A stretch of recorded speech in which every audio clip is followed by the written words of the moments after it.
Hello, everyone. It's Chris Green, the History Chap. Happy Friday, history again. And welcome to my live show where we look at what happened in British history this week. Without further ado, we've got loads for you this week. So hello to everyone who's already joining in the chat.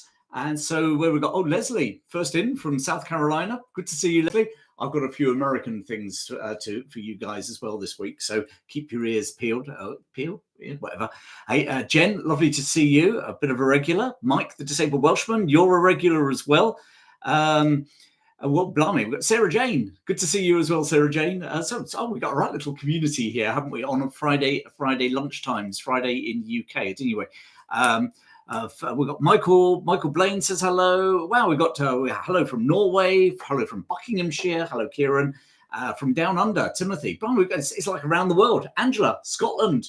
Well, I hope you're enjoying the football, because as an Englishman, I'm not at the moment, and which is one of those bizarre ones, isn't it? You know, how can you be top of a group with 4 points and everyone in England's down in the dumps? Scotland have got 1 point and they're all cheering. Bonkers, isn't it? Life, eh? Hello from Cyprus. Hello from Rhode Island. Jeff Smith, lovely to see you, mate.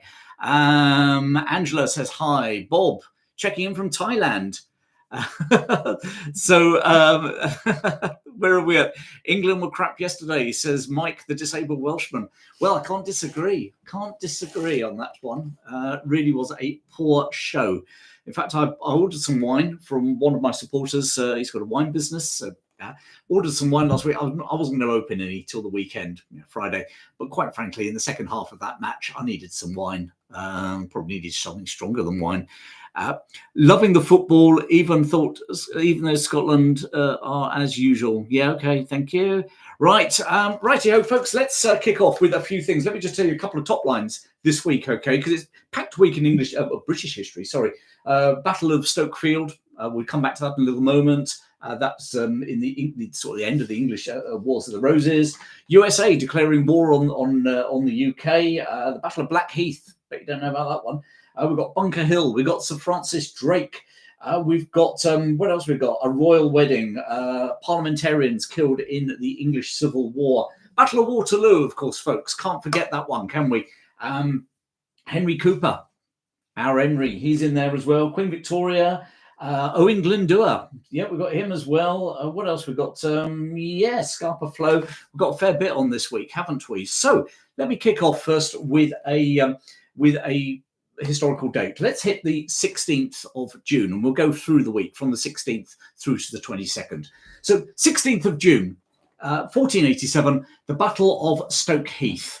And that Battle of Stokeheath was, effectively, it was the last battle of the Wars of the Roses. We tend to always believe the Battle of Bosworth Field was the last battle in the Wars of the Roses. And that, of course, brought Henry Tudor to the throne. Richard III killed at Bosworth Field, ended the Plantagenets, and Henry Tudor becomes King Henry VII of England. And but what, of course, he was faced with was several insurgencies, several pretenders who said they were actually they were the rightful, the remnants of the Plantagenet cause, including one Lambert Simnel. Lambert Simnel was initially claimed he claimed he was one of the lost princes from the Tower.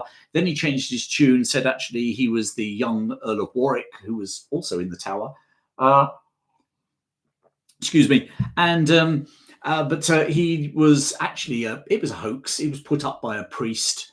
But nevertheless, he raised an army in Ireland. He was actually crowned king, King Edward V in Ireland, in Dublin, and then brought an army over to England, principally of Irish. There were some Burgundians there as well, some Swiss mercenaries as well, supplied by one of Richard III's sisters, who was the Countess of Flanders.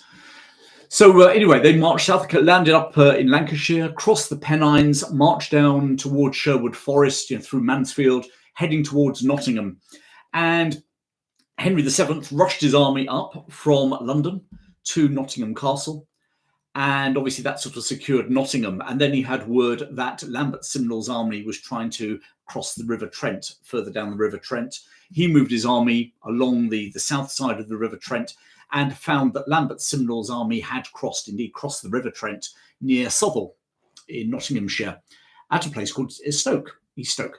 And they proceeded to have a battle on the banks of the river, on the southern banks of the River Trent.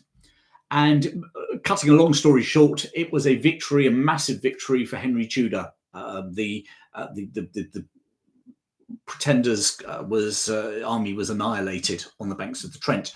Lambert Simnel, interestingly, captured, and Henry VII, who was pretty ruthless actually, but Henry VII really saw him for what he was, a patsy on behalf of the Yorkist faction that still existed in England, and he spared his life.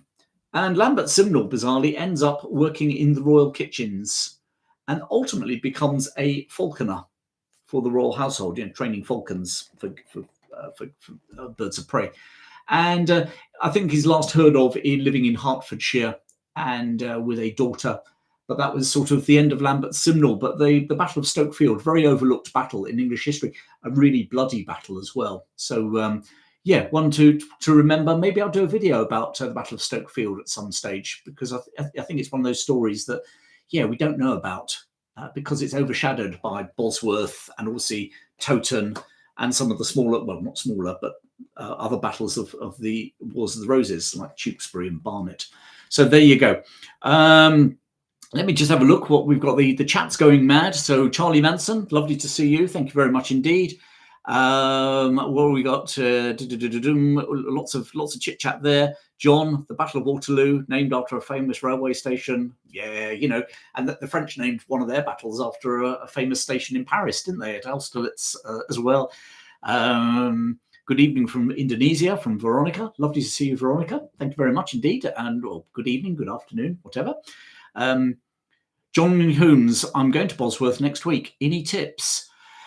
Yeah, John, oh Lord, don't want to go down a particular rabbit hole. Go to the visitor centre. It's really good, okay? The visitor centre, really impressive. And the flags that are there, it's just really good to see, like Richard III's flag. Interestingly, they now believe the battle wasn't actually fought where the visitor centre is, which is a bit of a downer when you've spent all that money on a visitor centre. It's actually fought at another site, a little way away. So my suggestion, Jim, would be go on the Battlefield Trusts or the Battlefield Trust website, because they've got the actual site of the real battle. I've been there, and you can get the Battlefield Trust have got some superimposed maps on their website showing where the battle was fought. So I would do that. You can park. You have to park in a lane there. So there's nothing really telling you it's potentially the Battle of Bosworth Field. But really go for that one. Angela, researching the family tree, got Robert Stewart, first Earl of Orkney, which is his great-grandmother is Elizabeth of York. Oh, okay. And, okay, Elizabeth Woodville. Interesting. Thank you very much indeed. Folks, by all means, have a look in the chat, because I'm just trying to sort of see what's going on there. But if you want to join in and answer other people or answer questions, there's always a bit of banter goes on as well. So by all means, get in there. I thought his short-lived son was Edward V. Leslie, no, that was Edward the Sixth. Leslie, Henry VIII, his son was Edward VI. Okay, but the Lambert Simnel, who was crowned in Dublin Cathedral, is never officially a king of England. Okay, so and he was never crowned king of England or proclaimed king of England in England. So there we go. Bubba Dom, have you missed the Waterloo segment? No, you haven't. British American, that's coming up in a little while. Okay, so Cynthia, good morning, Chris. Shaping up to be 90 degrees here today. Wow, from Tennessee. I heard actually that there is a bit of a heat wave certainly in parts of the USA. We're finally getting a bit of sun in England, but we're having to put up with the football instead. Right, let me keep on. So this is a week in British history as well, where the USA declared war on Great Britain back in 1812. It was the War of 1812. Well, actually, it was the War of 1812 that went on for a bit longer, for a couple of years. But it's known as the War of 1812. I've done a couple of videos on the War of 1812 very specifically, or as an overall, and also the burning of Washington, D.C. as well. Part of that, British forces burnt Washington, D.C. during that war. This is the war. It's interesting. 16th, which obviously what we're talking about, 16th of June, 1812, Congress passes votes to declare war on Great Britain, or United Kingdom as it was by then. 17th, the Senate passes, also votes and endorses that vote from Congress. And on the 18th of June, President Madison actually declares war because he'd been instructed to by both the Senate and Congress. So take your pick as to which day war breaks out, but fundamentally it's the declaration of war by President Madison on the 18th. But the process started on the 16th in 1812 with the vote in Congress. Okay. So where can we, just another one, just on the 16th, while we're at it, 1824, the RSPCA is formed, Royal Society for the Protection of Cruelty Against Animals is formed. And yeah, that's so it's a long, 200 years, it's 200 years old this week, 200 years old, amazing. And the British do have a love affair with animals, don't we? We seem to like having warfare, but we also love animals. It's one of our little traits, isn't it? So just to say, I don't know if you've seen in the news this week that Donald Sutherland died yesterday, actually, actor, great actor. And of course, there's Sid, you just put it straight in there. Donald Sutherland died yesterday. And one of his great films, had lots, but the one that really immediately I heard his name, I thought, The Eagle Has Landed. And don't know how many of you have watched The Eagle Has Landed as a film. Of course, it's all about it was based on a novel by Jack Higgins by the same name, which was all a German plot to assassinate Winston Churchill during the Second World War. Won't give anything away for those of you who've not read it. I think it's fantastic. Great film, even better book, my opinion. I love the beginning of the book because it just starts off ever so gently with this journalist just sniffing around a graveyard in rural Norfolk, and suddenly he uncovers underneath some grass a German headstone, and he wonders what the hell it's about. And the village all clam up and won't tell him anything, and then slowly this story comes out. Obviously totally fictitious, but a great story. Okay, and what's amazing, I thought, about The Eagle Has Landed, the film, is just how many. It's like a roll call of great actors. Because obviously you had Donald Sutherland plays Liam Devlin, an IRA man who'd been sort of brought into the plot by the Germans. But interestingly, of course, it also stars Michael Caine as Kurt Steiner, the Oberst Kurt Steiner, the leader of the German paratroopers. Another one of those great roles where Michael Caine is sort of playing someone with a cracking Cockney accent. Interestingly, actually, Michael Caine was originally approached to play Liam Devlin, the IRA man. And, he's a man, Michael Caine, a true Brit, served in the Korean War, of course, in his own right. And he refused to play an IRA operative. So they then actually lined up. So that's why he ended up being Kurt Steiner. They wanted him in the film, so they had to find another role. And that's where he ended up there. So interestingly, they then were going to approach Richard Harris to play Liam Devlin. Couldn't get much more Irish than Richard Harris, could you? Unfortunately, as far as the film's concerned, he'd actually recently been over in North America at attending IRA fundraisers. So he was sort of, that was like a politically, diplomatically, whatever you want to say, he was probably not the right man for the film. And that's how Donald Sutherland ends up playing the role of Liam Devlin. Of course, Donald Pleasance, who I've also done a video about recently, because he was a World War II prisoner of war. He plays a really sinister Heinrich Himmler in the film. So, and then, as I say, some other great stars in there. We had Anthony Quayle was in it. Jenny Agutter is in it. And of course, Larry Hagman plays an American officer. Larry Hagman, who most of us over on this side of the water certainly probably remember as J.R. Ewing in Dallas. God, that's rolling back the years, isn't it? Dallas. That was just one of those absolutely brilliant. What was there was a spin-off. Was it Knots Landing? I'm obviously was watched too much TV in the 70s and 80s, didn't I? But J.R. Ewing and Dallas, and who killed J.R.? Who shot J.R.? It was one of those. Nowadays they couldn't keep it undercover, could it? It'd be out on social media within seconds. So who shot J.R. and it would be out there, wouldn't it? So there you go. Let me just have a quick look back, folks. So Yeah, I thought we'd just mention The Eagle Has Landed, a great film. Where are we at? New Zealand are watching, managing to watch once. David in New Zealand, I've got some news for you in a moment because it must be getting late over there for you. But yeah, immediately think of Oddball. Thank you, Donald Sutherland. We got a whole lot of stuff about Leslie. Yeah, okay. Sorry, Eagle Has Landed, great book. Eagle Has Flown, wonderful follow-up book too. Yes, you're absolutely right, Cynthia. A great book. And the bit I really love, apart from the plot of The Eagle Has Flown, was he starts it off with basically describing the fog on the River Thames and talks about, I think it's Our Mutual Friend, Charles Dickens. So it's always led me to think I want to read Our Mutual Friend by Charles Dickens. I haven't read enough Dickens. I think he is a great writer. Quite frankly, I don't have time. I'm doing history stuff all the time, aren't I?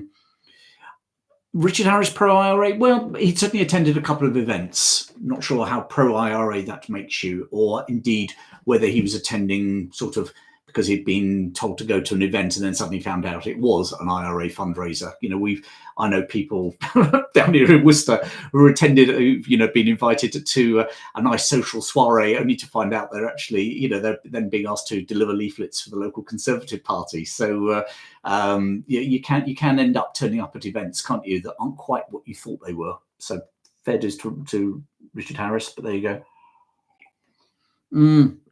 Right. Dynasty. Someone's going on about Dynasty. Oh God, we're not going there. We're not going. Right. Where are we at? Okay, so let me do a couple more dates, then I'll share with you my latest video that's coming out, well, in a little while, actually, in less than half an hour. Okay, so 17th of June, 1497, the Battle of Blackheath, also known as the Battle of Deptford Bridge. This was one of those things, actually, in Henry VII's time. We're just talking about him having problems with Lambert Simnel. Well, 10 years later, he has problems down in Cornwall. This was the Cornish Rising, the Cornish Rebellion of 1497. In fact, there were actually two that year. So Cornwall was like the Wild West in those days. And of course, partly like the Wild West, had a huge tin mining industry. And Henry VII was having his war against Lambert Simnel, just talked about. He also was about to have a war with the Scots. So he needed some money in the bank fast. So he raised taxes in 1497. And in particular, he raised taxes on the Cornish tin mining industry. And the Cornish weren't happy that they were paying taxes, one, and then they're now also being taxed in their tin mining industry too. So massive discontent in Cornwall, and basically down on the Lizard Peninsula, there was a protest led by a blacksmith called Michael Joseph, or Michael Angoff, to give him his Cornish surname. Obviously, the old Cornish, still had a language very similar to Welsh, and many Cornish at this time were still speaking Old Cornish rather than English.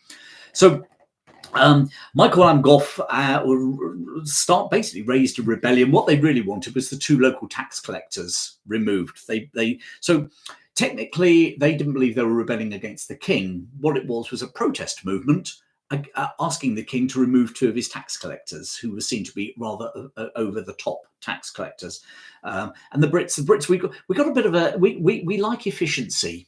You know, if you give a civil servant a bit of power, they go for it in England, and that's fundamentally what was happening in 1497. So they started a march through Cornwall. They got as far as Bodmin, where another man, was he a lawyer? Thomas Flammock. Joined them, and really Flammock and Michael Angoff were the two leaders of the Cornish rebellion. They gathered a hell of a lot of people. They gathered something like 15,000 Cornishmen, joined this march to London, and they went through Devon, picked up a few people there, not that many, but they were certainly provisioned. Through Somerset, they arrived at Taunton, moved on. Outside Basingstoke, beg your pardon, they actually met a detached of armed, they had a bit of a fight with a detachment of armed men that had been sent out by Henry VII to stop them in their tracks, pushed the armed men aside, mainly just by weight of numbers rather than killing lots. And they basically went around the south side of London to Kent. They believed that Kentish men generally, they also used to be quite rebellious. Peasants' revolt had a massive following in Kent, and but this time round, the men of Kent actually decided to stand with the king. So we had 15,000 Cornishmen camped out at Blackheath, which is now close to Greenwich, sort of Kent, southeast London borderland. And on the 17th of June, 1497, Henry VII Army came out from London and basically attacked them. Suffered very few casualties themselves. They totally outnumbered the Cornishmen. There were something like 25,000 in the Royalist army versus 15,000 Cornishmen. And we've got to remember, the Royalist army knew how to fight. They've been doing things like Stoke Heath, 10 years beforehand. Cornishmen were all just rocked up. They had pikes and sickles, and some of them had muskets. But this was a ragbag army of protesters, and they were put to flight. Something like 1,000 of them were killed in the Battle of Blackheath. Michael Angop and Thomas Flammock were captured. They were sentenced to be. They were sentenced, found guilty of being sentenced to be executed as traitors. Traitors' punishment was to be hung, drawn, and quartered, or hanged, drawn, and quartered. And Henry VII actually commuted that to just being hanged. They were actually hanged. Then the rest of the drawing and quartering happened, but he made sure that they were dead from the hanging, rather than the traditional thing where you didn't actually die in the hanging, and then the rest of this torture sort of thing happened, where you were cut open and your entrails pulled out and your heart was pulled out. Normally you were dead at that stage, and then you were finally beheaded. But they were they didn't have the gory bit of drawing happening in their punishment. Interestingly, probably I said it's a bit like the Wild West, and Cornish people weren't happy people in 1497. Later that year, another pretender landed in Cornwall. Can you believe? This was I've forgotten his name. Perkin Warbeck. Had a bit of a brain freeze there. Perkin Warbeck landed in Cornwall. He was another one who was challenging, claiming that he was one of the princes from the Tower, and he raised several rebellions. Actually, he landed several times in England trying to raise rebellions. Landed in Cornwall. Actually, he gathered Cornishmen, quite a large Cornish army. They marched to Exeter, captured Exeter, started to march towards London, and were again defeated. And Perkin Warbeck ends up being captured and put in the Tower of London. So old Henry VII, he had his work cut out in this week in British history, didn't he? Where are we at? Cornwall independence and political party been going on for years and years. I can understand why some people in Cornwall might be aggrieved. Generally, not least if you're trying to buy a house. You brought up in Cornwall, now you're being priced out. Every house in Cornwall is being bought up by people from London as second homes. Not believing you necessarily want independence, but I can see that people in Cornwall feel they have a reasonably rotten deal. Anyway. Let's just have a look here. Off we go. So anyway, right, we've got a bit of debate going on there, a bit of banter there with QA Library and Mike, the disabled Welshman, and others. So let's keep it on the 17th of June. 17th of June, 1579. We're now into the reign of Queen Elizabeth I. Sir Francis Drake is sailing around the world. He circumnavigated the world, first Englishman to ever do that. It was on his return that he was knighted. So actually this time he was actually Francis Drake. But he lands in what's now California, and he claims it on behalf of Queen Elizabeth I. We're not totally 100% sure where he landed, but most historians believe that he landed about 30 miles north of modern-day San Francisco. And he claimed this land, which he called Nova Albion or New Albion, for Queen Elizabeth I. He supposedly put a cross there on the shore with a plaque which said, I have claimed it for Queen Elizabeth. He held a Thanksgiving service on the shore in California. So if nothing else from this, it was the first ever Church of England service, Anglican service in North America. Okay, good one. He sailed off around the rest of his thing, and no one ever found the plaque. A plaque was found, and many people believed it was the original plaque, including the University of California, but it had subsequently proved to be a hoax. So no one. So yeah, he laid claim to California, but it was never enforced. But it always gave the British the view that, and the English, sorry, that, and then later the British, that they sort of did have the land from coast to coast, which of course is what the colonists carried on with in their belief that it was a westward expansion. So there, but that's one of those great what ifs in English history. What if they'd founded a colony in California? Would have been quite cool, wouldn't it? Interesting story. Never heard about that one, says QA Library. Yeah, it'd be quite a good one. I think quite a few Americans know it, I think. Certainly if you're on the West Coast. But yeah, interesting story. But there you go. A couple of other ones from the 17th of June. Very quickly, we've got 17th of June, 1775. Let's stay in North America. Battle of Bunker Hill during the American War of Independence. One of those Pyrrhic victories. The British basically won the Battle of Bunker Hill in the sense they cleared the field. The Americans were forced, the American rebels, as they were at that stage, freedom fighters, were forced to flee the field. However, it had been a costly victory for the British, the government forces, should I say, at that time. Something like the Americans lost something like 450 men. The British lost 1,000, principally wounded. Something like 800 were wounded, but they lost over 100 officers in that battle, which was a significant proportion of the officers in the government army, the British army in North America at that time. So it's one of those, victory for the British, but one of those victories that rather like, if we look at the Zulu War, the Zulu victory at Isandlwana, where King Keshweo said afterwards, an Assegai has been thrust into the belly of the nation. So yeah, a victory, but actually a very, very costly victory for the British. And obviously costly victory for Keshweo at Isandlwana as well in 1879, but leave that one to one side. 17th of June 1940, the Lancastria sinks off Saint-Nazaire. Lancastria was a passenger ship, had been commandeered at the beginning of the Second World War, and now the British were trying to get their army out of France. We all know about we all know about Dunkirk. We sort of know a little bit about the siege of Calais, which was used as a holding tactic to try and divert German resources away from Dunkirk. What people don't realise is over in Brittany, they were whole scale trying to get the armies out, and of course they were still being attacked by the Germans.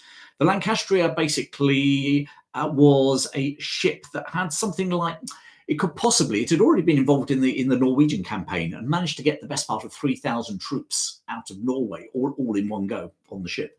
So the captain was sort of reasonably, he actually said that he can get 3,000 at a snip, was his famous quote.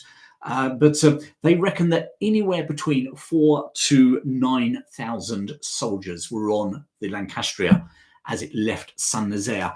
It got bombed by the Luftwaffe. Well, no one has actually known, because they actually weren't sure how many people were on in the first place. See how those numbers vary. No one actually knows how many people how many people died.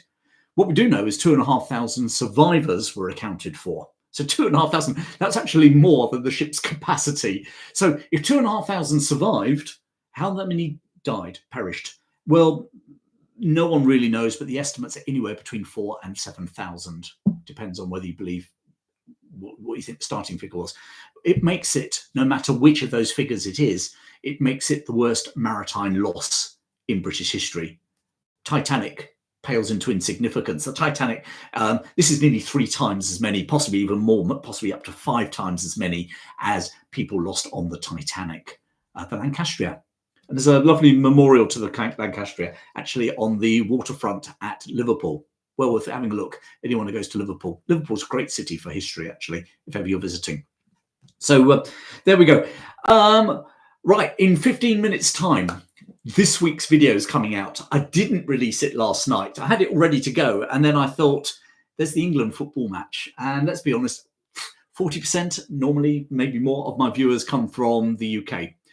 And just by numbers, the bulk of those will be in England. So I thought that was just a hostage to fortune to release it. So I'm releasing it today. So in quarter of an hour's time, I have got the real story behind the recent Guy Ritchie film, The Ministry of Ungentlemanly Warfare. It's actually by one of my viewers, Alison Randall, wrote in and said, could you tell the real story about Gustavus or Gus March Phillips and the attack, the commando raid that captured. It's a great story. I mean, the film is Guy Ritchie. You either like Guy Ritchie or you don't. They say, it's loosely based on Operation Postmaster, with the emphasis on loosely, I think. But it was a raid that took place, SOE organised commando raid in the Second World War on a Spanish island. Spain were neutral in the Second World War, but of course, Spain were neutral, but fascist leaning. General Franco, been supported by both Mussolini and Hitler in his victorious Spanish Civil War, or Civil War in Spain. So whilst he hadn't entered the Axis side, there was always the potential he would, and a lot of his officials were turning a blind eye. That's why also Operation Mincemeat later in the war, where the man who never was floated ashore. That's why they did it in Spain, because they knew that local officials would pass all the information on to the Germans. And anyway, there's a little colony off the coast of Africa near Nigeria, a little colony called Fernando Po. Fernando Po, Spanish island, and there were 3 ships there, an Italian ship and 2 German, a tug and a barge. And it was believed that these boats were signalling to U-boats movements of British ships along the coast of West Africa during the war, but also were potentially supplying U-boats with food, fuel, and also potentially repairs, or helping them with repairs. So it was decided to take out these 3 ships. And the video is all about the real attack, and amazing. It's better. It probably, again, it's one of those ones you didn't need to. Guy Ritchie didn't need to actually deviate from the script. It's a great film in its own. Great story in its own right. But the film, I've seen it. I've seen clips of the film because it hasn't come out in the UK yet. It's been out in the US for a couple of months. Coming out, I believe it's going to be on Netflix. It's coming out on the 25th of July in the UK. So check that out. 14 minutes time now looking at this. We have my latest video. I hope you enjoy it. It's a great story. It's like a James Bond movie. And, a really interesting raid, because if they got it wrong, if the British were seen to be raiding a neutral port, I mean, that goes against all the rules, international diplomacy, all international treaties, against the spirit of why you're neutral in the first place. You weren't just doing it to any old neutral country. You were doing it to the most likely country in Europe to join the Axis powers. And I think you've got to remember, if Spain had come in on the Axis side, if this plot was seen to have British fingerprints all over it, there's a very good chance Franco could have gone in with the Germans and with the Italians.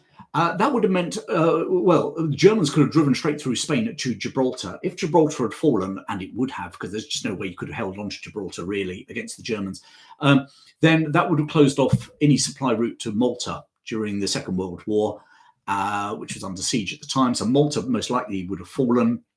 The impact on that, maybe on the North Africa campaign, could have been a turning point. But equally, most importantly, if the Canary Islands out there in the Atlantic had been used, or could have been used as a base for U-boats and for German bombers, what would that have done in the Battle of the Atlantic? And I guess if you think slightly further down the road, if Spain had joined the Axis powers, the other country that was sort of had a bit of a fascist leaning was next door Portugal. And if Portugal had joined, and why not if Spain had just come in on, your mates had just gone in across the border, Madeira would have joined, would have been a base for the U-boats in the Second World War. And if there is, documentary evidence that the Nazis were desperately trying to get Portugal to come into the war so they could use Madeira. But also, of course, we'd have had the African colonies of Mozambique and Angola being involved, which could have had an impact in South Africa. So loads that could have gone wrong. So a great story. So I hope you enjoy it. Let's have a look, because I bet I've just let the cat out the bag with Guy Ritchie. Yes, it's a typical Guy Ritchie film. I think Guy Ritchie's entertaining. Yeah, I mean, it's not a documentary. It's a film. It's an entertaining film. Snatch is good. Lock, Stock, another good one. The Gentleman recently, another Guy Ritchie one. Cool. Sherlock Holmes. Yeah, it's in the theme of Guy Ritchie's Sherlock Holmes. Righty ho.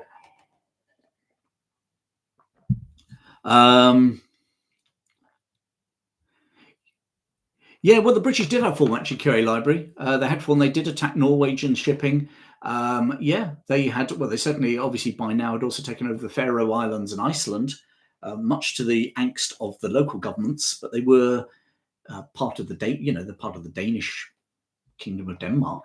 Yeah, they've been taken out. Anyway, digressions. Okay, so let's go on. 18th of June. 18th of June, 1486. Let's keep with Henry Tudor, Henry VII. Would you believe this week again he appears? He married Elizabeth of York. That's all I'm going to say. But Elizabeth of York, as the name suggests, from the Yorkist part of the Plantagenet family, and mother of Henry VIII. So yeah, interesting week for the Tudors, or in particular for Henry VII. I guess marrying Elizabeth of York was the best of the three things that happens. Actually, funnily enough, there's another one which I haven't included here, but one of his sons, a 1-year-old Duke of Somerset, Edmund, Duke of Somerset, died aged 1 in 1500 this week as well. So let's just kick on. 18th of June, 1643, is English Civil War, Battle of Chalgrove Field. Chalgrove Field in Oxfordshire. It's basically a bit of a non-event battle. Another royalist victory. Not major losses on either side. Prince Rupert sort of won again. Prince Rupert, probably the best commander that King Charles had. Most flamboyant commander. Didn't always control his cavalry very well, as would happen at the Battle of Naseby. But at Chalgrove, they won. They were able to supply King's army at Oxford. Probably the biggest thing that actually came out of Chalgrove was, at the Battle of Chalgrove Field, was that John Hampden, one of the great parliamentary leaders, was injured and died 6 days later. So, yeah, that was probably the biggest loss, because he was a big loss for the parliamentary cause. He was one of the brains in the parliamentary cause, not a military man, but, the political side of the parliamentary cause. Which brings us to 1815, 18th of June, 1815, Battle of Waterloo. Gosh, what can I say about the Battle of Waterloo? I recently was asking, I did a poll actually here on YouTube about what's the greatest battle in English history. And Waterloo was named as one of the greats. It came in second place, actually. Trafalgar came in third. But do you know what was number one? Battle of Britain. So there you go. That was just a popular vote. I asked people, what do they think? It wasn't a, tick one, tick another. It was just, tell me what you think it is. So, a free for all. I had loads, which could be great stories for later to tell at another stage as well in my in my never-ending little book of videos and video suggestions that people are giving me. Waterloo, I guess it's one of those, I don't want to go into it in too much depth because I've done a video on it and there's a link below. So if you're interested in Waterloo, please have a look at that video. But Waterloo was one of those, well, it was the end of Napoleon's comeback. He had been exiled to Elba in 1814, island of Elba, just off the north coast of Italy. He came back, funnily enough, he landed in the Gulf of Juan, where I was just on holiday a couple of weeks ago. I was in Antibes, next door to Juan-le-Pin and in the Gulf of Juan. And I went down to, see where Napoleon landed. And that was the beginning of his 100 Days campaign. He had to avoid some royalist armies, but he marched to Paris, raised an army, and now decided he was confronted. The Austrians and the Russians sort of stood down their armies after 1814. The only people in the field were the Prussians and a British-led army of Dutch, Belgians, and of course a variety of German detachments in it as well, led by the Duke of Wellington. And really, Napoleon wanted to push the two apart and take out one after the other. So he first off pushed Blucher's army back, and of course famously sent an army to just keep Blucher away from joining up with Wellington.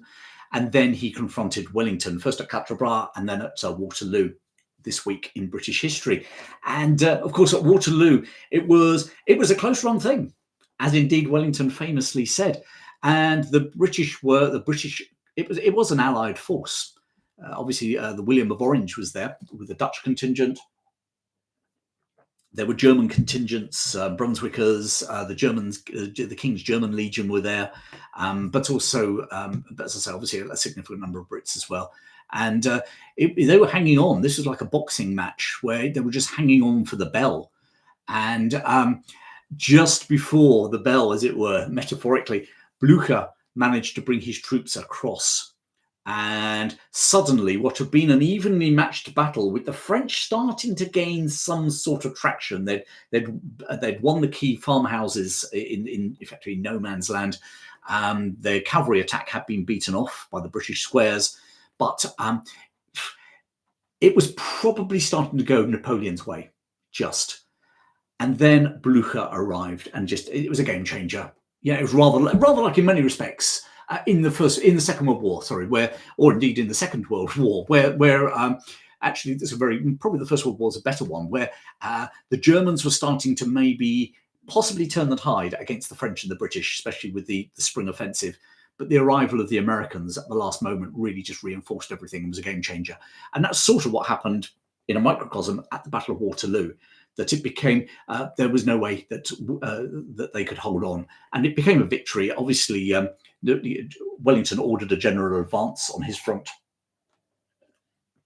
and yeah, in many respects, I would claim it was a British victory. Many people would say it's a British and Prussian victory. Many people, of course, will very quickly say, and it wasn't a British army, there were the Dutch and all those other people there. Well, if nothing else, I think that means that it was certainly an Allied victory, and Wellington was able to marshal an army an international army, which is not a bad thing, is it? So I would say one of the great victories. Obviously, Napoleon, by the way, had been so confident of victory, he believed it was going his way. Messengers had already been sent back to Paris to proclaim victory. So it was like one of those hold the front page moments, wasn't it? It got the wrong story. It's all gone horribly wrong. Napoleon's in retreat, and of course Napoleon basically had to surrendered after Waterloo. It was all over. His army was decimated. The Prussians under Blucher and Wellington's British army now were marching on Paris. And yeah, that was the end of Napoleon, and off to St. Helena he went. In exile, obviously this time they weren't going to have him anywhere near the Juan de Pan, so he could come back and re-land. They stuck him down in the South Atlantic on a British-owned island of St. Helena. They also put big garrison there. They had ships circling, Royal Navy ships. There was a squadron of ships circling St. Helena, just in case the French actually fancied trying to rescue him all the way down in the South Atlantic. St. Helena's in between sort of Africa and Brazil. But they also put a British garrison on Ascension Island, which was just to the north. They also put a British garrison down in Tristan da Cunha, further south, principally so that the French couldn't possibly use Tristan da Cunha as a base to then try and launch an attack on a rescue mission on St. Helena. And of course, all three of those islands are still British overseas territories to this day. There we go. What are people's thoughts on Waterloo? Greatest victory ever? Purely a British victory? What do we think? I'm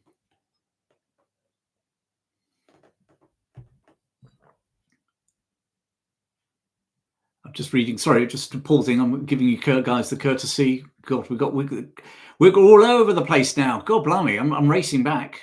Holy moly! Yeah, okay, right. Forgive me if I don't read everyone's comments.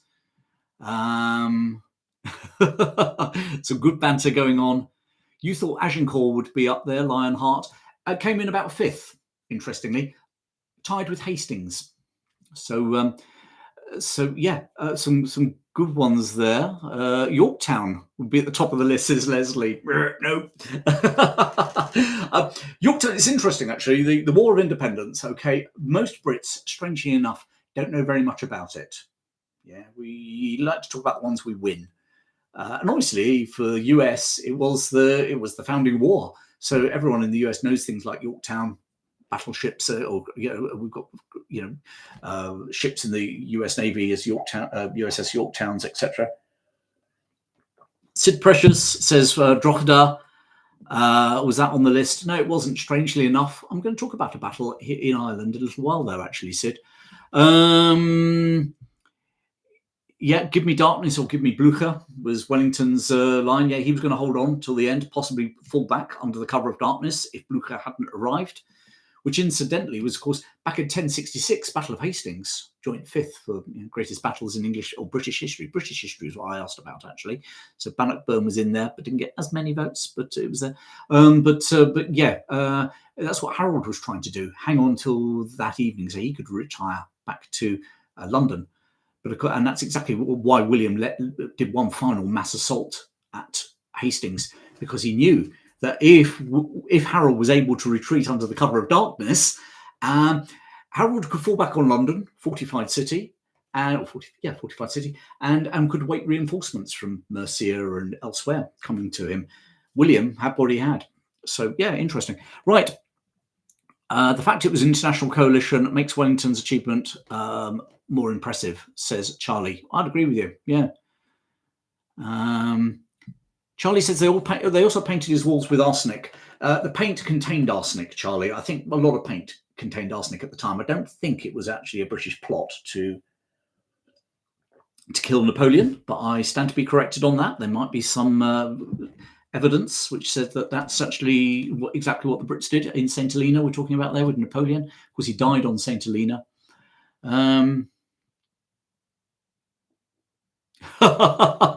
Uncle Heavy, you're wonderful. Waterloo, arguably the only time the Germans have ever helped us out on penalties. A nice segue back into the championships here. By the way, folks, my video has now just gone live. Okay, the real story behind the Ministry of Ungentlemanly Warfare. Rorke's Drift, funny enough, Rorke's Drift was very high up on the vote, surprisingly high up on the vote, actually, well inside the top 10. Yeah, it was really interesting. I need to find a blinking. I don't know where my blinking piece of. I had a piece of paper. I've probably now put it actually into a book. Yeah, haven't got it to hand. But anyway, I should tell you what some of the things were. Wallpaper contained arsenic. Paint contained lead. Thank you very much, Kieran S. It was a healthy time to live, wasn't it? When you could have all those things sleeping next to arsenic and lead. Fantastic, eh? Right. I'll be a little late on your new video today. Thank you, Charlie. Let me finish off with what's going on in British history this week. So this week as well, we talked about hanging on the ropes, like Wellington there at Battle of Waterloo. Same date, 18th of June, 1963. Thinking of hanging on the ropes. Henry Cooper fights Cassius Clay, as he then was, at Wembley Stadium. 35,000 people there to watch our Henry from London take on the future Muhammad Ali. In the fourth round, in this match, Henry Cooper puts Cassius Clay on the mat, on the floor. It was one of 4 occasions in his professional career that Cassius Clay, come Muhammad Ali, was ever put on the floor. Henry Cooper did it. Following round, he got a cut above his eye, wouldn't stop bleeding, and basically the match, the boxing match, was stopped in the 5th round. Victory to Cassius Clay. So yeah. Anyway, that's just a nice little one there, just to say we always have, there's a bit of modernish history there, and it's amazing. Cassius Clay, Henry Cooper became sort of an iconic figure in British boxing after that. And one of the famous sort of boxing photographs, certainly in British history, is him fighting Cassius Clay there. So Clay might have been saved by the bell too, if I'm not mistaken. Yeah, it could have been, actually. I'm not a massive. I've done boxing. I've boxed in the past, but I'm not into boxing history particularly. I did boxing because it kept me fit, and it was a bit of a laugh sometimes. I don't look like it, do I?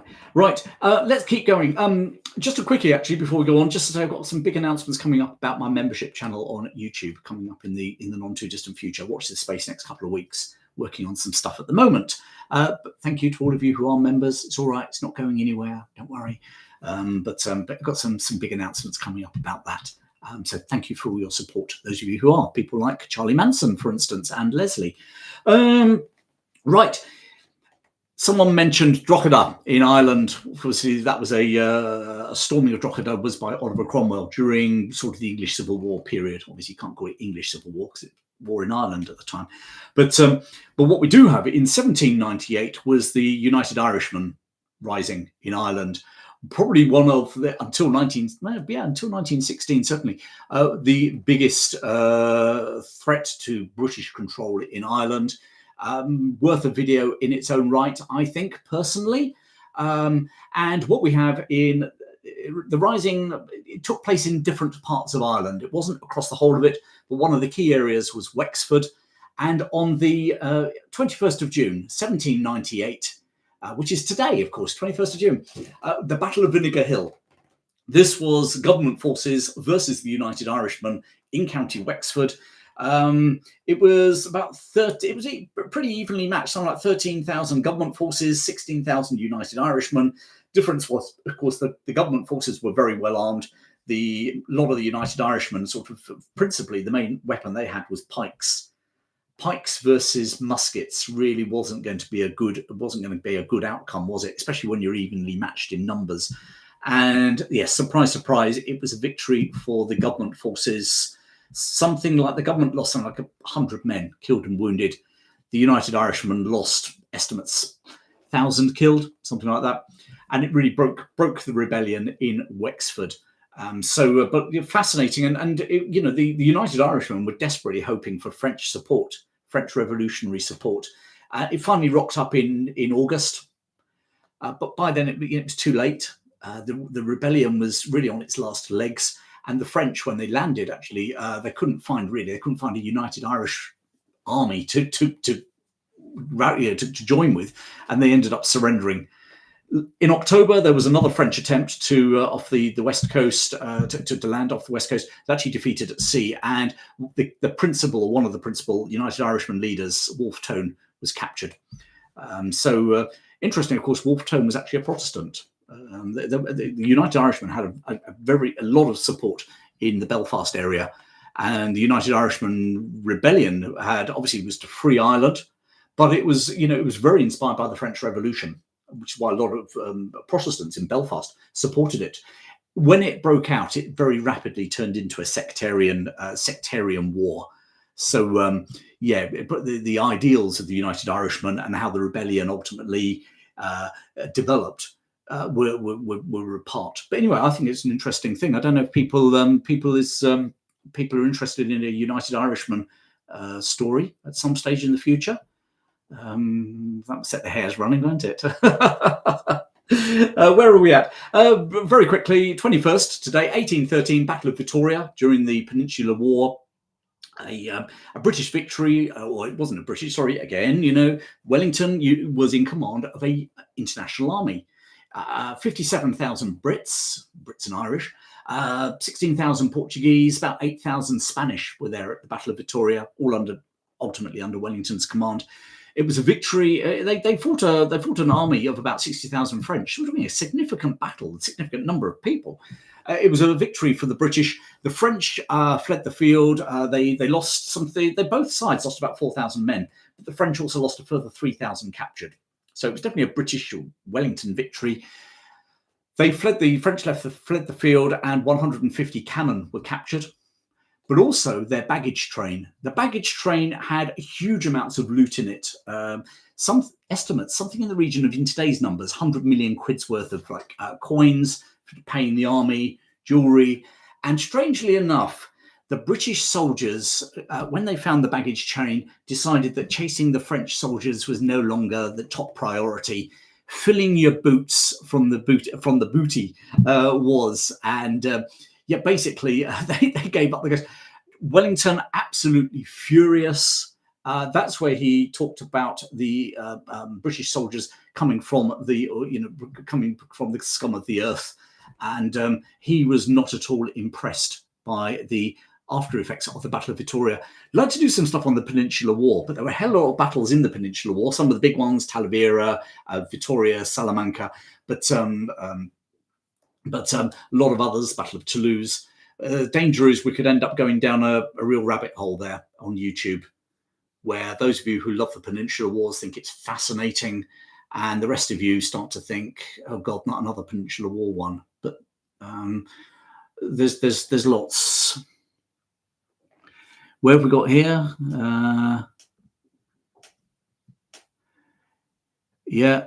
When the Scots-Irish wanted to be free of the English. Yeah, Charlie, British history is a real mixed up thing, isn't it? And popular narratives and how we view history and what they meant at the time, very different. So Sharp's novels, brilliant. Bernard Cornwell, great writer. Personally, I love his Last Kingdom series even more than Sharp. And I was thinking about this. I always go, actually. I go to the there's a cafe in a country park near here. Friday mornings, I walk there, I have a coffee, I treat myself normally either to a flapjack or a sausage bap. Today it was a sausage bap. And that's where I do a lot of my research for these live shows. And I was thinking, coming back, if someone said, what's my favourite historic novels? Is it Sharp? And I thought, yeah, it could be Last Kingdom. But if I'm really honest, I've got ones I enjoy reading the most, the Flashman series. I think Harry Flashman, what a bounder, and what a brilliant way that MacDonald, the author, ties real history into Flashman's stories. Yeah, despite the fact that Flashman's been done. Do you know, if I'd ever written a series of novels, I think they would have been the Flashman ones. But there you go. So there we go. What have we got else? Running towards the top of the hour. So let's just finish off a bit for things that happened in the British history this week. 21st of June. Let's stay here today. 1854. Mate Charles Lucas conducts the action, the very first action for which a Victoria Cross is awarded.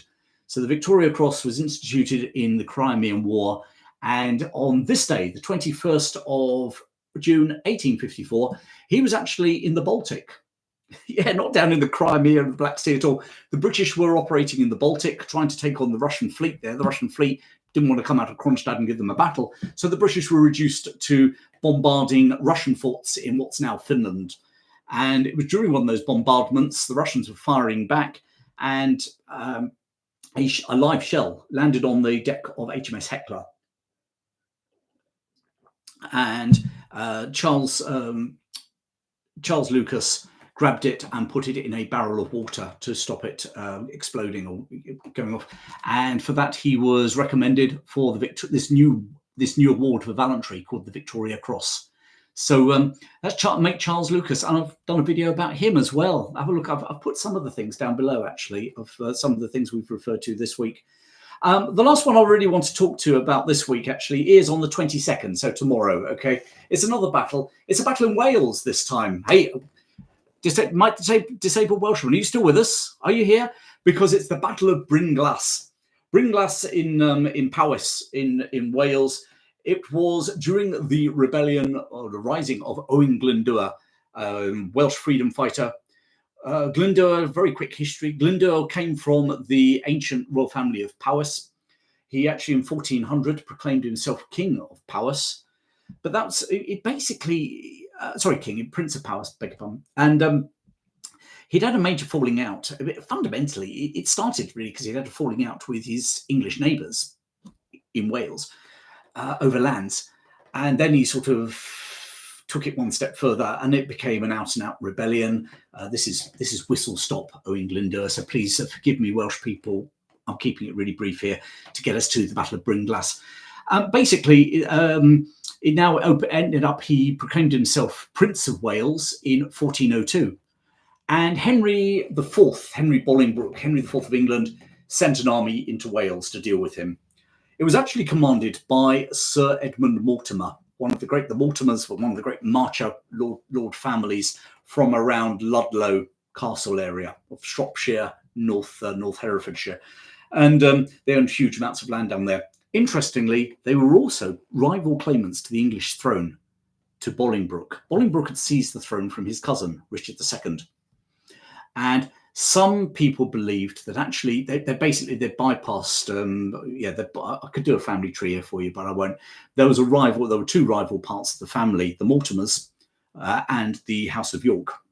English Civil War, England Wars of the Roses. Yeah, but they were so that Bolingbroke from the House of Lancaster was not the only claimants to the throne. Others basically said, well, if you kick cousin Richard off the throne, actually other people could be. So the Mortimers were obviously one of those families. Sir Edmund Mortimer took his English army to Brynglas in Powys. Glyndwr had positioned his army on a hillside, and basically both sides had significant number of archers, and they were having an archery duel.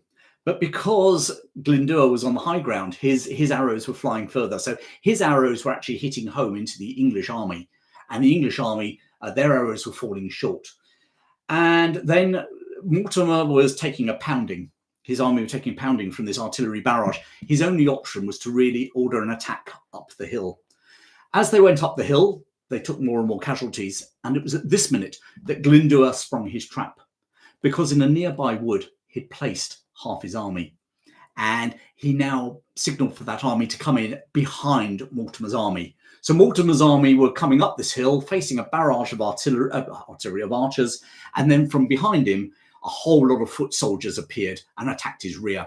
And basically, massive victory for the Welsh, probably the greatest victory the Welsh, the last great victory the Welsh had over the English.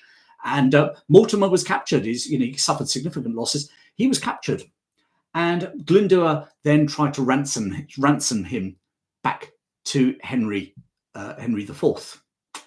Interestingly, Henry IV, number one, actually claimed he didn't have any money left. He basically his wars with coming to the throne, it paid off quite a lot of people, including the Percy family of Northumbria, Alnwick Castle, to get the throne, so they wouldn't stand in his way when he usurped the throne from his cousin Richard II. But equally, whether he actually had that money or not, here's the interesting thing. Glyndwr had captured one of his rival claimants to the throne. So why would he pay a ransom to have him back, potentially causing trouble in England? So he said to Glyndwr, basically, I haven't got any money, you keep him. Mortimer was not best pleased by this and actually renounced his oath of allegiance to Henry IV, threw in his lot with Owain Glyndwr, married Glyndwr's daughter, Catelyn, and they had some children. They had a son who died very, very young, 2 years old, and they had some daughters. And ultimately, he stayed with Glyndwr. He was with Glyndwr when the Battle of Shrewsbury took place. Glyndwr and Mortimer were supposed to bring their troops to meet Harry Hotspur, who was coming down from Northumbria, the Percy family. They were supposed to meet at Shrewsbury. They didn't arrive at Shrewsbury, and Percy was defeated at Shrewsbury, the Battle of Shrewsbury. But so Mortimer and Glyndwr stayed together until 1409, when at the Battle of Harlech, the Siege of Harlech, Mortimer died, and Henry IV was able to capture Mortimer's wife, Glyndwr's daughter, and they ended up in the Tower of London. Actually, died there in the Tower of London. But don't forget, Tower of London, it wasn't all dungeons. They were living in sort of reasonably palatial stuff in the Tower of London. But nevertheless, so there you go. Battle of Brynglas. I bet we didn't know that one, did we? And I think, again, wouldn't that be a cool one to do a proper video about? It's all cool to do, the Agincourts of this world. But I think some of the lesser known stories of British history are well worth telling. Lesser known battles. Do you know, I've listed, we do these stuff every week. I've listed all the battles or military sort of stuff, okay, that happened that I've got records of for every day during a year. If I told those stories, one a week, I've got enough material there. I haven't got material, but I've got enough subjects to cover the next 13 years. Looks like I'm in for the long haul, folks, doesn't it? The History Chap for at least another 13 years. And that's before I tell any other stories from British history, like more of Dick Turpin's, before I do anything about the US or anything like that, because you never know, the History Chap could go outside of Britain. But I think I've got a hell of a lot of work still to cover here. So apologies if you send your stuff to me and say, why haven't you? I've asked you to cover this one. I've got so much stuff I can cover. Do you think that's quite a good one? So there we go. This is also the week in which George V was crowned in 1911. Queen Victoria ascended the throne 1837. She celebrated her Diamond Jubilee in this year in 1897. 1919, the German High Fleet is scuttled at Scapa Flow. And we also have, what else do we have? The Tooley Street fire in London, which led to the formation of the London Fire Brigade. The Black Hole of Calcutta. That took place this week as well in British history. So, wow. Hope you've enjoyed that whistle-stop tour. Do you like these sort of lifting the bonnet a bit without doing a 20-minute video about Brynglas or Vinegar Hill or anything like that? But I hope you're enjoying them. So, I'll put a few. The fate of Glyndwr is unknown, I believe. That's absolutely correct, Sid. He's one of those ones where supposedly in Wales's hour of need, Glyndwr will come back, a bit like King Arthur. And indeed, Of course, there's the legend of Drake's Drum down in Buckland Abbey, isn't it, in Devon, where in England's hour of need, Drake's Drum is supposed to beat. Could have probably done with some beating last night when England were putting on that woeful football performance against Denmark. Woeful. But there you go. So Charlie Manson, you're saying your mum used to complain your bedroom looked like the black hole of Calcutta. Yeah, it's great how some of these expressions come into English history. And as I say, I love the military side, and that I don't really get into the size of muskets and the size of swords. I like to tell the sort of the story of the people involved, and also the backstory and what happened up, as a consequence of these battles.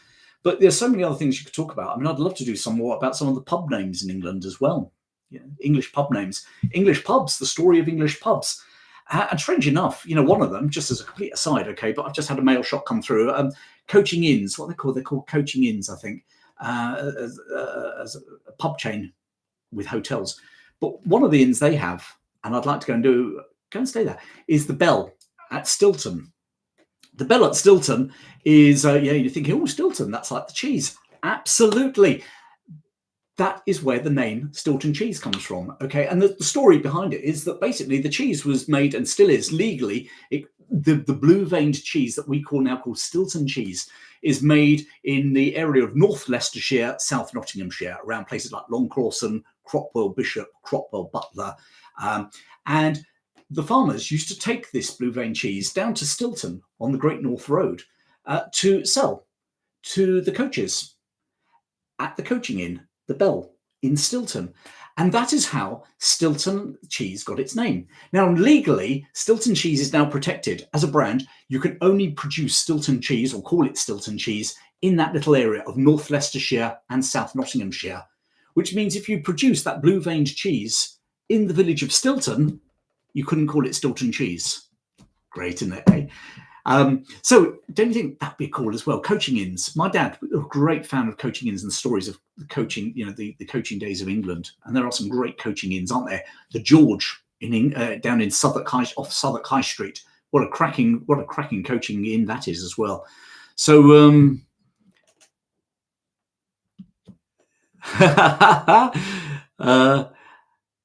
Charlie, yeah, thank you very much indeed. The other one, Charlie, on the Great North Road, but is no longer, I think it's actually been knocked down now, was the Ram Jam, which had a great history, great story to that as well. But the Ram Jam was a great pub on the Great North Road as well. So there we go. Right, okay, I know we're going to go. Love Stilton and crackers with pickle. Thank you, Sid. Look, guys, once more, there I was saying I would keep it to an hour. That's failed once again. Sarah says to me, she says, what the hell have you been doing all day on a Friday? Because she says, you just go for a coffee. I said, well, no, go for a coffee and prepare all that stuff. Then I'll do my live. And she goes, well, how long does that go on for? I said, well, actually, longer than it should. So hope you have a great weekend and check out my new video, okay? The one, the real story behind the Ministry of Ungentlemanly Warfare. Hope you'd like it. Go and have a look at it now if you've got time. YouTube, by the way, the YouTube algorithm loves it. It's like a ripple effect, okay? That's sort of how it works. If people start watching it and liking it and giving it likes, giving it comments in its very early opening hour, what they tend to say is, oh, this is a bit of a popular video. We're going to share it to more people. So it's like a ripple, okay? So if you can help me out by going and watching that video in the next hour, give me a like here as well, by the way. Put a comment in, share it to any mates that you think are, like Guy Ritchie films, like Second World War, SOE stuff. Share it. I'd really appreciate that. Appreciate all your help, all your support. People like Charlie, like White Whittock. Thank you very much indeed for your support as well here on YouTube. And people like Jen Ingle in my Patrons Club, thank you very much indeed. So have a great weekend, everyone. I'm going to sign off now and get on with some other stuff that I need to crack on with. And and another nice glass of wine from Mark. I'm going to just put his thing in the chat here. Check out Rotter 40. Rotter 40, I'm not sure if it's .com or .co.uk. Unfortunately, I think Mark, he basically is a mate of mine. I went to school with him. He found me again through YouTube. best part of 40 years later. Found me through YouTube, and several of my old schoolmates have now. But he runs a wine import business, imports boutique wines from Argentina. And I have to say, some of the Malbecs, absolutely on the money. Not the cheapest, and we're not talking hundreds of pounds, but if you're into £5 bottles of wine, Mark's probably not, with Russell 40 probably aren't your brand. But I really would recommend it. You can always drop him a line and say, Chris has recommended me, because he would like that. But I'll check it out. Mark's wine, really, really good. As I say, the reds, fantastic. The whites are good as well, but I really like some of his Malbecs. Fantastic. So anyway, that's a freebie. I don't have to declare that on YouTube as, this is a monetized video, because actually it's not, is it? I'm just telling you, I'm not getting any kickback from Mark. It's just a mate, and I like to support mates when I can. So there you go. And we've already got another one here now. Yep. Thank you very much indeed, Sid. Really appreciate all your help. Appreciate all the comments, all the banter that you're having. I hope you really enjoy coming on these shows. I certainly enjoy doing them, and look forward to doing some more as well. So thank you very much, everyone. Give me a like and have a smashing weekend wherever you are in the world and whatever you're going to get up to. Take care. I'll see you again this time next week.